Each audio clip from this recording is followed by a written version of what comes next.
Good day and greetings from the Great White North. My name is Prickly Poo and welcome to day 121 of a year of change. Today we are going to talk about something that we've touched on a number of different times before.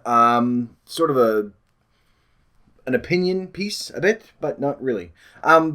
Basically, a lot of times when people are talking about something that's bad for you, it's usually seen, oh, it's a disease, or this is an addiction, and so the obesity thing while there are a number of diseases that come along with it, I've always stood by the opinion that it's much more like an addiction than anything else. It's a lot of, learned behaviors that we've just accumulated over the years and things like that.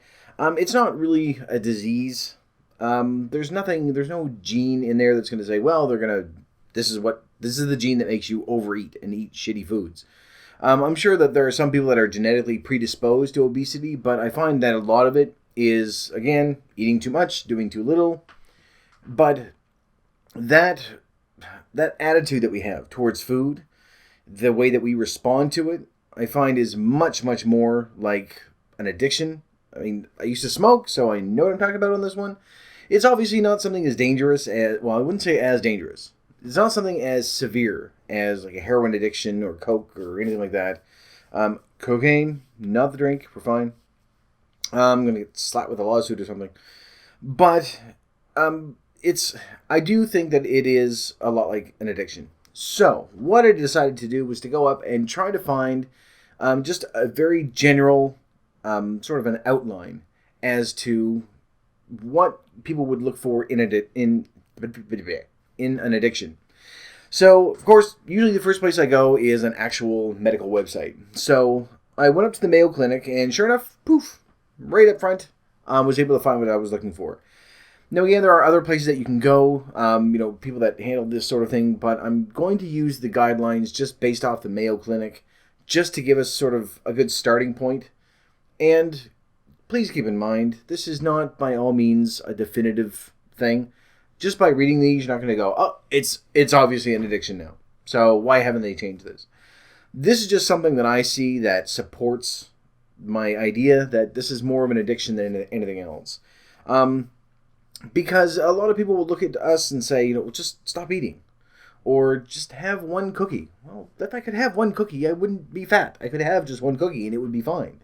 They don't understand. They don't get, how difficult it is to just completely rewire your brain and just how we look at food and how we respond to it, everything else. So, now, again, there's a little bit of a warning. There is something, and I think I may have talked about this before, called intern syndrome, I think. And basically what it is, it's the habit of when people are first starting to study a topic, whether it's medicine or psychology or biology or whatever it is, that they will look at a number of different things and go, I have that, I have that, I have that. Oh my God, I have ovarian cancer. So just be very, very careful when we're looking at these. The reason why I'm looking at this is because it does sort of match up with what I'm saying. But you're not going to be able to look at this and say, oh, I have an addiction. I need to go and get help and go into therapy and everything else. This vlog is probably therapy enough. There are some of you out there that if you're eating to a point where you're just way, way out of control, then chances are you've gone into therapy anyway. So I just realized I'm sort of sabotaging what I'm trying to do here. Anyway, just take this with a grain of salt. This is the sort of thing that I'm looking at saying, this is what supports my idea, that this is not something, it's not a genetic thing, it's a behavior thing. So we'll go from there. So, starting with the first one. Number one that they have on their list for the Mayo Clinic, and I'm going to have to use my cheat sheet again. I'm sorry for this, but we're going to do this. Now, keep in mind, this is for just very general drug use, is what they've actually put this in, for stuff being things. Anyway, it's just for drug use, but when we look at this, we're going to compare this with food as well. So, number one, the feeling that you have to use the drug regularly, sometimes multiple times per day. That one may not apply. Because unlike a drug, unlike a recreational drug, we'll do it that way, we have to have food. At some point during the day, usually multiple times per day, we have to have that. However, you can still sort of look at this and say, outside of what we require, having, say, 3 meals and then 2 small snacks throughout the run of a day. And not huge meals, just regular sized meals, like a normal human being. But there is that need to just have more every day, whether it's snacking nonstop throughout the day or binging late at night when no one's watching. Whatever it is, there is that need to be there. So I think that sort of does fit outside of the norm. But like I say, it's a little bit difficult. Difficult? That's different and difficult. It's a new word. Google it. It's a little bit difficult to sort of clarify that because we do need to be around it all the time. It's not like heroin where you just go into your office and someone's offering you a snack bag and saying, would you like some heroin? If it is, then you're probably not working at the right spot. So, anyway, number 2, having intense urges for the drugs. I could have done this for the top 10 on the weekend. Oh well. Having an intense urge for the drug. This does fit because we've all had those cravings, and I'm not talking about little cravings where you're like, oh, bacon would be really good on this. Oh well, and then just keep on eating. Things where you decide, no, I'm going to go on, at some point during my day, I need to go to the store and get this item. Whether it's cake, yay, or bacon or cheese, or it's never, no one ever is going to go, oh, I have to have some broccoli. I just have to have it. It's going to be something that's bad for us, whether it's salt or sugar or fat. One of those 3, it's going to try to get that in there. So those urges do happen. Everyone has them at some point. But again, this isn't like an all or nothing thing. With us, I think that generally it's going to be much, much harder to sort of resist that. That you'll think about it all day and saying, we've all done it. You have, I have, where you've gone, I've been craving this all day long. Whether it's cold cuts for just regular food or, cakes or Twinkies or whatever you want to call them. So there's always going to be something there, but I just think that it's a lot more intense with us to a point where we'll actually go and purchase it and other people just going, oh, that would be great, and then they're fine. So over time, I'm not going to number these because, over time, needing more of the drug to get the same effect. This is why we are the way we are. It's not as simple as saying, well, I need something salty, so, I've had 3 chips, I'm fine. And then after that, you go, well, it didn't quite do it, so I'm going to have 5. And then, okay, well, that's fine. 7, no. It's more along the line of saying, well, I want Oreos. So you can try 2 or 3, and you can see that slimmer people or people of normal weight, normal healthy weight, I'll say, because normal is sort of along with average, and we're getting to that point where we are now average, or above average, actually. So people with a healthy weight, there we go, we'll do it that way, can crave that. Blah. Can't talk at all. Can satisfy that craving for sweets with, say, 2 or 3 cookies. And then they're okay. Like little cookies, not great big cookies. But we are a little bit different, where it's not enough that, and even not just having a sweet tooth, whether it's just being full, you want that feeling that because our stomach stretches and because you do get a tolerance for it, we've all gone at some point and eaten half a bag of cookies, or an entire bag of cookies, or more than 1 full bag of cookies. So that sort of applies to us as well, where it takes more and more to get to where we want to be, which is why our portions are so huge for those of us that overeat. I'm including myself in there. That it's not enough just to say, oh no, I've had some meat and some potatoes and everything else. That's when you say, okay, well, I want more, and I want everything heaping on my plate, and it'll be great. So every meal is sort of that Christmas dinner where you have that huge full feeling, and if you don't have it, then it doesn't count. So I think that sort of fits along with it as well.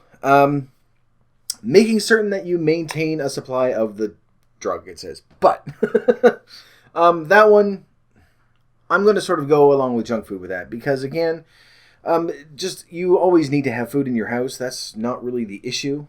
But we need to make sure that we have those little snacks that we call little snacks that everyone else would go and say, no, that's an entire meal. So it's not just a matter of saying, okay, well, I need to make sure that I have vegetables and fruit and low fat this and low sodium that. We tend to go out to make sure that we have chips and cookies and cheesy bits and all. Cheesy bits sounds really gross. Anyway, cheesy snacks. And just all the little junk food and little snacks that we did. I went through this 2-3 weeks ago, and the end of last week actually, when I thought, oh no, they're pretzels, they're fine. I can snack on those. Those aren't too bad. But it's just the fact that always made sure it's like, oh, I'm running out, better go get more. I think that sort of fits alongside of it. I didn't rob any old ladies to get it. Probably could have. I figure, I'm not very sporty, but I could take an old lady if I needed to. If it was between her and snacks, yeah, take her out. It doesn't matter.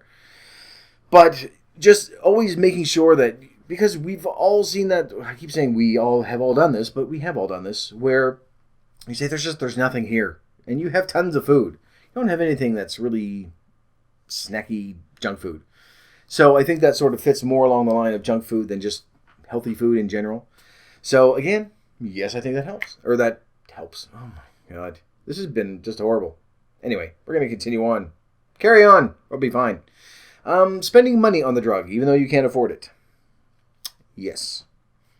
We've gotten to that point. I know, I'm repeating myself. I'm just going to have to accept it. You're going to have to accept it. I'm going to say, we've all done this, and then I'm going to provide an example.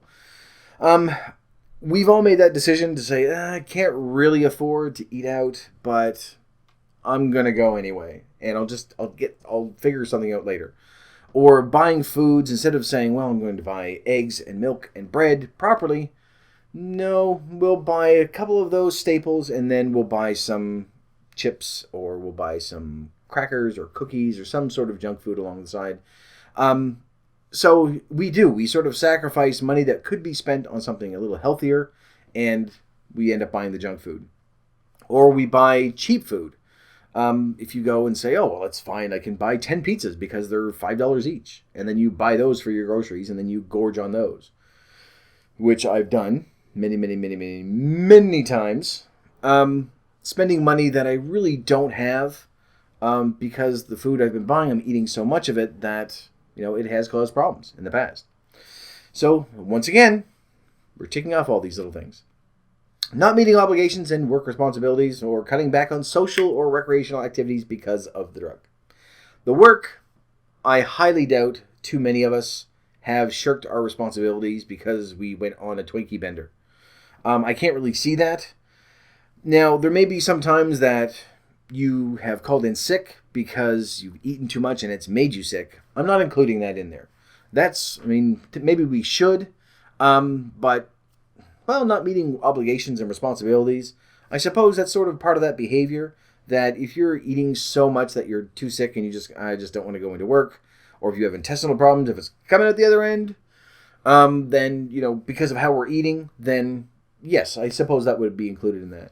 As far as the social aspect of it, oh yes. Yes, 100 times yes. Many of us are to a point where you don't want to go out, because you're afraid either someone's going to be judging you, or it's just that paranoia that you're going to be stared at, or you're always the fat friend, which I'm pretty sure I'm the fattest person that I know. So, I am among my friends. They never say anything, obviously, but I am the fattest amongst them. So there is that aspect of it as well. And just the fact that you don't want to go out somewhere in public, because there are so many things to take into consideration. And it's not just because of food, but it's because of our behavior that's sort of led to that. It's not saying, oh, no, I'm not going to go outside because I'm going to stay in and eat buckets and buckets of popcorn. It's more because of our behavior, and because we have eaten those buckets and buckets of popcorn, that we don't want to go out, whether we're too tired or we just feel uncomfortable and don't want to be in that social situation. So that applies as well. So far we're batting, is it 100 or 1,000? Batting 1,000? Yes. Okay. Batting 1,000. Sporty. Sports and all catch throw playing. Yes. See? I know these things. That's fine. Doing things to get the drug. I'm going to keep saying drug, but doing things to get the drug that you normally wouldn't do, such as stealing. Probably not. Can't imagine too many people are, stealing from people to go get snacks. There are some things that we probably would do where we really shouldn't, obviously, but that aspect of it, I think, is way, way out there. Because I think there is a fine line between saying, okay, well, you're stealing from people and you're robbing houses to get money for heroin. No one's ever done that for Twinkies, I don't think. Even meth addicts, and they have a sweet tooth. I don't think that's part of it. There may be things that, yeah, we shouldn't have done. Little minuscule things. Going to a party and just standing at the buffet table and eating all the stuff that way. Things like that, yeah, because we just can't control ourselves. So something like that, maybe. But in general, this one, we aren't going to break the law for it. We aren't going to go dumpster diving. We aren't going to sleep with our neighbor to get cake money. It doesn't really happen. Maybe it does, actually. I just haven't done it. I don't think it's very common if it does. If you have done it, then yes, that is the point where you need to sort of probably go for a little bit more therapy and stop watching these. But yeah, if it's to a point where you're, hooking just to get cookie money, then yeah, you probably have a problem. So try to think of that. Driving or doing other risky activities when you're under the influence of the drug. I don't know how to respond to that one. Aside from maybe a sugar high or meat sleeps, we've all done that. If you've had 3 or 4 burgers and you just think, I just want to go home and go to sleep now. Something like that, maybe. But again, there's a vast difference between that and being drunk and driving.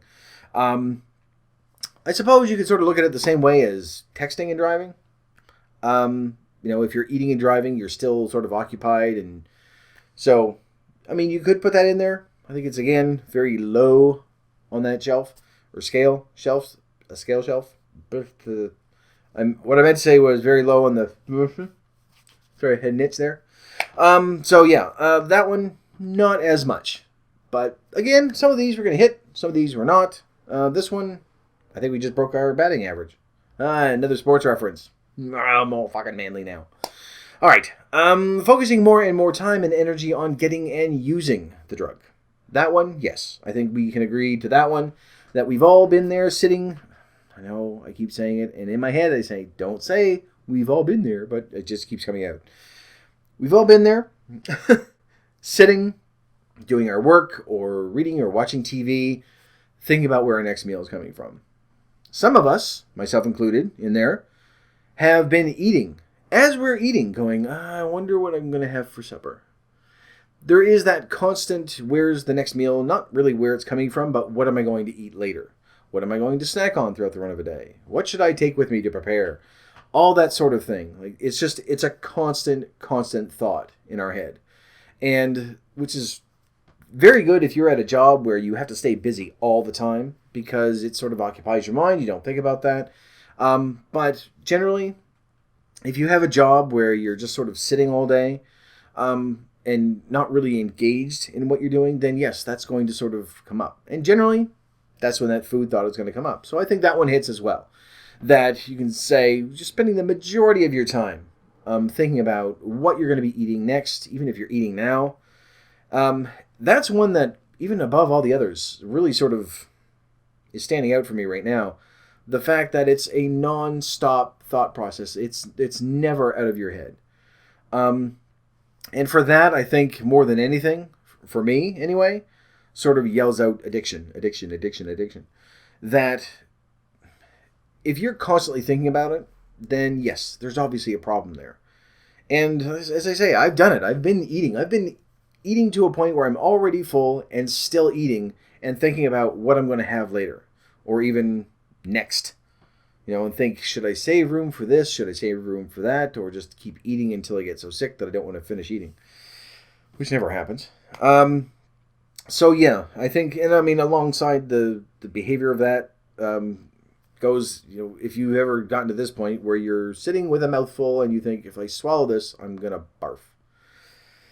Eating to capacity like that, which thankfully I have not done in the 121 days that we've been doing this. But having that memory of that is one of the more embarrassing things. Because your body knows you don't want it, you don't need it, you're eating too much, and you still just pack it in as much as you can. So yes, I think that actually applies. failing in your attempts to stop using the drug. That's why we're doing this. Because diets have failed over and over and over. Or we have failed to complete the diet. However you want to look at it. Diets have failed. For some people, even the surgery has failed. Whatever we've tried up until this point, everything has failed. We've tried on our own. We've tried with personal trainers. We've tried with dietitians. We've tried with doctors. We've tried with everything. We've tried the fad diets. We've tried starvation. We've tried, in some cases, unfortunately, anorexia, bulimia, everything. And nothing has worked. So, yes, that one, very much so, I quit smoking over 10 years ago now, I think. Maybe not. Anyway, long time ago. 8 years? 7? Somewhere between 5 and 10 years ago. I quit smoking, which was very difficult. But aside from maybe 2 or 3 cigarettes over the past 8 years, when I first quit and I sort of not really try to get back into it, but sort of slid back, I haven't had one. That was much easier than trying to get to where I am now, even just over the past 4 months. Just those little tiny changes. It's still hard every single day. So I would say that as far as an addiction goes, food is much more powerful than cigarettes. Because with a cigarette, when you're done, when you finally quit, within a week, you feel 10 times better. You're still grumpy and you're still craving it and you still want to punch people in the eye when they start saying, "Oh, would you like a cigarette?" You're like, "No, thank you." And then you go thwack and hit them in the throat. But you do feel better. You can breathe better. You can smell better. Smell better? Not like you smell better. Well, you do, actually. You do smell better. You don't smell like cigarette smoke, but the aromas around you are heightened. There we go. That's better. So there are a lot of improvements, and it happens fairly quickly. With food, because we still need it, it's just, I feel better not eating as much as I used to, but it's not the same. It would still be very easy for me to slide right back into my old eating habits right now. All it would take would be, going out and buying nacho stuff and sitting down and saying, you know what, I'm not even going to track anything all day. That's all it would take. And I would eat to capacity. I would take in probably 6,000 or 8,000 calories in a heartbeat, and just that much, nachos and cheese and gooey goodness. I wouldn't poop for a week, but I would have easy, a pound or 2 of cheese over the course of a day. Wouldn't be a problem at all. So it's still a risk for me. And that's why I haven't really bought ribs in a very long time either.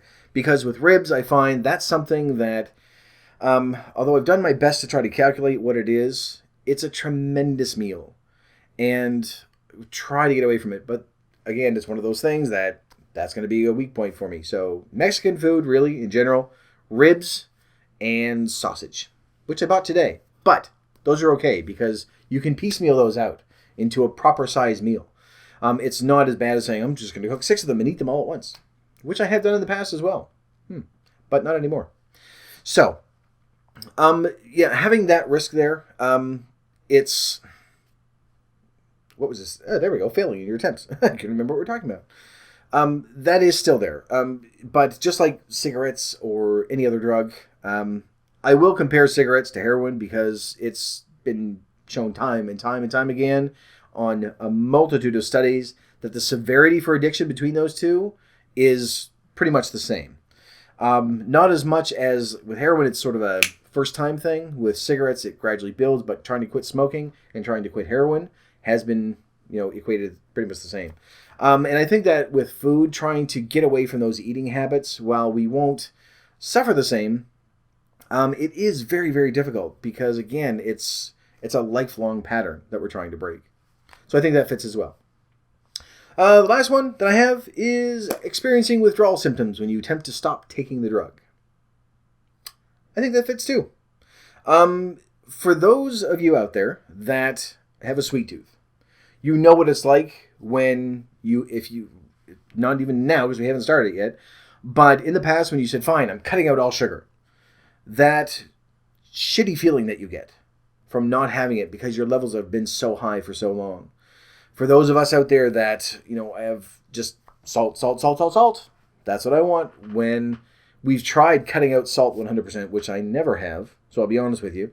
I suspect that when I finally say good enough, I'm going to really just cut back a tremendous amount and stay under my goal.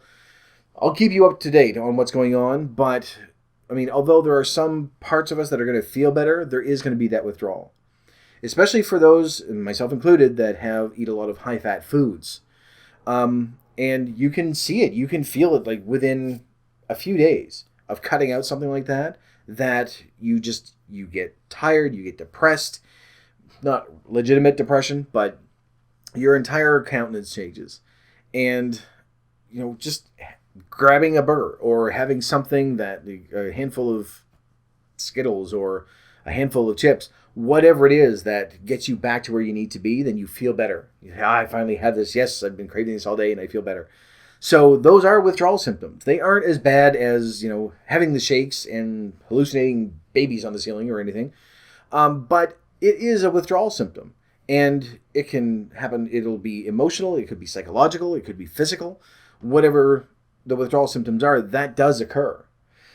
So when you take all these, when you take all them into account, just setting aside the severity of it, because some are going to be stronger than others. Some of you are going to be able to go through it a little bit better than others.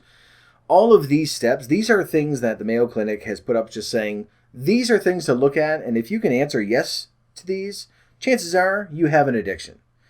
It doesn't really go into, if you're doing this every single day, or withdrawal symptoms don't have to be you screaming and shaking and convulsing and throwing up everywhere. But I think that when we look at these, all the different things that have happened, all the different things that they list, we can say yes to almost every single one of them. We aren't breaking the law to get what we want, but there are times that, we've gone and overeaten at a party when we shouldn't have. Like little things like that. And I know some of you are out there going, this is stupid. This is not the same thing. It's not the same thing exactly, but when you look at the information and say, here are a lot of the markers that show when someone is addicted to something, and a lot of these are behavioral. A lot of them are physical, but a lot of them are behavioral as well. I think it fits with what we're doing. So I stand by my original assertion that this is not a matter of saying, oh, it's out of my control. It's, I can't help it. I've got a disease. It's an addiction. Just like cigarettes, just like it would be with alcohol. Yes, I don't think that alcoholism is a disease. This same list that we just went through applies to alcohol as well. So, and part of the reason why I look at the addiction portion of it as well is that if it's something that is a disease, that takes away all responsibility. And we've had this discussion before as well. That you're like, well, it's not your fault because it's a disease. You're genetically predisposed to it. It's not your fault. With the addiction, while I can see there's a part of that someone can say, this isn't entirely your fault. You have an addiction now, whether it's from your learned behavior or that there was some trauma that sort of triggered that you think, oh, well, I broke up with this person, so I'm going to just eat to get that comfort. Because that comfort feeling does come to everyone. For any high-fat, high-sugar food, it's another thing that we talked about a while ago, that our brains are just wired that way. That having that fat intake triggers the reward center of your brain. So it does that with everyone. But as far as an addiction would go, there is still that responsibility on us to say, yes, it's an addiction. Obviously, look at the behavior that you're doing. What the word I'm looking for? The behavior that you're producing, performing, presenting. There we go. The behavior that you present. That doesn't even sound right. Anyway, forget it. It's all over the place. Behavior that we do. We'll use that word. It's very small and very accurate. Our behavior towards food, and whether it's sitting at home, nonstop binge eating while we're watching TV, or if you're like me, not eating in public and just making up for it when you get back, or if it's a matter of just eating all day nonstop, high calorie foods, very fatty foods and sugary foods and stuff like that. Maybe yours is that you eat healthy the majority of the time, and then you have those days where you're just eating nothing but junk food, and that's what the problem is, and you're just not active enough. All that behavior, that is still our responsibility. And that's why I think the addiction part of it, while yes, you can at least look at it and recognize it for what it is, it doesn't just automatically say that you're off the hook and that you have to, turn your life over and make sure that you have to admit you're powerless against it. We aren't. We can make these changes. We've been doing this for 4 months nonstop. We've been making these little tiny changes and we have improved. I think, though, that looking at it and saying, yes, it's an addiction. It's not something that you really need to feel ashamed about. It's a matter of saying it's an addiction, but I obviously can control it because we've all done that as well, where someone has offered something and whether it's because out of embarrassment or because we are too full, we've eaten to that point, we can still say no. So I think that, and again, I may be completely off the mark. I'm not a doctor. So contrary to what I tell people when I meet them for the first time and they go, trust me, I'm a doctor. I'm actually not a doctor. But I think that this does fit with how our lives have been for the past, for me anyway, for the past decades, or multiple decades, I should say. And for a lot of us, we've got years and years and years of this same behavior, and it's going to be really, really hard to break that. But I think that we've been making tremendous progress with what we've done so far. And I'm sure there are some of you out there that are still having those days when you say, screw it, no, I'm still missing, 1 day a month or something where I'm, or more, where I'm having those days when I go, I wanted junk food all day. It didn't do a bit of good. I ended up indulging and went way over my calories. That's okay. You're still going to have those days. But overall, you're not the same person that you were 4 months ago. You're not eating the same. You're not reacting the same. And even if you still have those cravings, I can guarantee you, at least at one point, you have shown that resistance to it. And at the end of the day, when, I'm glad I didn't do that. I'm under my goal. And whether or not that week you actually lost weight doesn't matter. The fact that you exercised that control and sort of stepped over the line, so to speak, and said, no, you know what? I'm not going to eat that today. Maybe you ate it the next day, but it doesn't matter. At that moment, you said, good enough, I'm just going to say no to this. I'm going to fight back, and you overcame your addiction. Little tiny victories like that is what's going to get us through this. So I'm going to put a link in the description below for the page to the Mayo Clinic so that you can go in and take a look at it. You can go up and find all sorts of different things pertaining to addiction. And again, keep in mind that these are mainly looking at things like, heroin and meth and cocaine and a bunch of other ones that are really, really, really bad. Food, obviously, the wrong kind of food is very bad for us. We know that.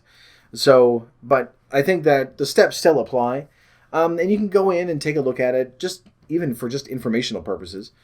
But if you feel, if you're looking at it going, yes, I've robbed people and killed many, many people just to get food, then yes, you probably do need to go a little deeper into therapy because there are probably some underlying issues there as well that aren't just about food.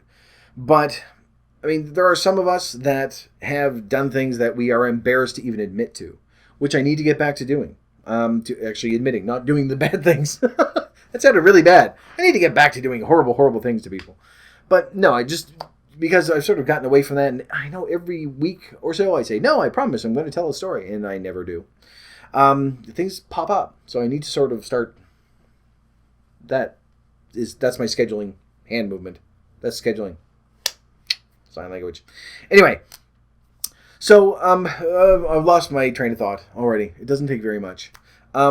We've all done things that we are not proud of in relation to food. I told you my icing story. That's probably one of the lowest points when it comes to food, things like that. We've all eaten to the point where we're sick. We've all just binged on things and hidden it from other people, and you just don't want to tell people what you're doing. So we've all experienced something along those lines that sort of match up with this behavior for addiction. And I just find that, again, not to take away any of our responsibility for it, but to at least acknowledge it and say, yes, it's the exact same thing. I'm doing all of these things, and whether it's for cigarettes or alcohol or food, they're all detrimental to us. And although we may not end up in jail because of our behavior of what we're doing, we are doing the same thing the alcoholics and the smoking people are doing. We're slowly, slowly killing ourselves. And in a lot of cases, we're doing it with our kids as well. And we're training them to sort of follow the same path that we have for our entire lives. So go up, take a look at it. There's probably plenty of other places that you can go as well, but I'm going to put the link down in there for the Mayo Clinic because it's a trusted source for me, and hopefully for you as well. But we've gone way over. I'm so sorry. Trying to shorten these up, but this is a really long one. We're over half an hour, but it's okay because we went through some steps, and I think hopefully it was interesting. And we'll just sort of go from there. But I will cut this off now, and this will be the longest one for the week, I hope. But in the meantime, that'll be it. I'll just keep things nice and yeah. I think we've covered everything. Yeah, good enough. All right, happy times. So thank you very much for watching the video. If you liked it, please poke the like button for me. In the meantime, keep yourself warm and fuzzy, and I will see you in the next video. Bye-bye.